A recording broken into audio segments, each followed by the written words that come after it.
तुझी content क्रिएशनची journey कशी सुरू झाली? कंटेंट क्रिएशनचा म्हटलं तर कधी विचार नव्हता केला, की एवढे रील्स व्हायरल होतील. आता 100K पर्यंतचा प्रवास कधी पूर्ण होईल.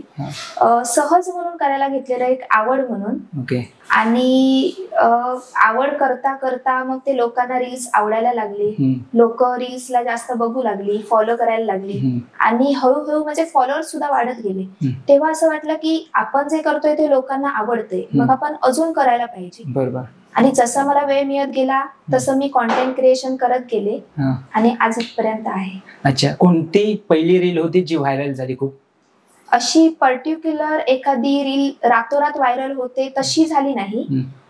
मी जेव्हा जर्नी माझी सुरू केली तेव्हा माझं अकाउंट प्रायव्हेटच होतं. ओके.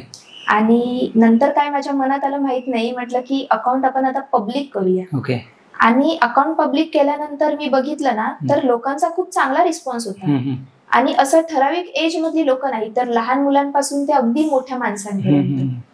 आणि म्हटलं की ठीक आहे, आपण रील्स वगैरे बनवतोच आहे तर कंटिन्यू ठेवूया. आणि जे जे मी रील्स केले ना त्याला खूप चांगला मला प्रतिसाद मिळायचा लोकांचा. ओके.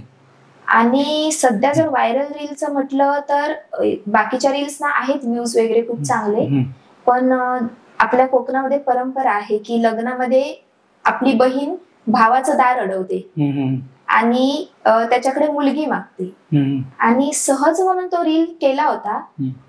तो सुद्धा असा ठरवून नव्हता केला. दार अडवायला उभी राहिले, बहिणींनी मोबाईल घेऊन व्हिडिओ बनवला आणि साधारणपणे मी तो 1-1.5 महिन्यांनी पोस्ट केला. आणि इतका तुफान व्हायरल झाला तो रातोरात की मी कल्पनाच करू शकत नव्हते की त्या व्हिडिओवरती लोक इतकं प्रेम करतील.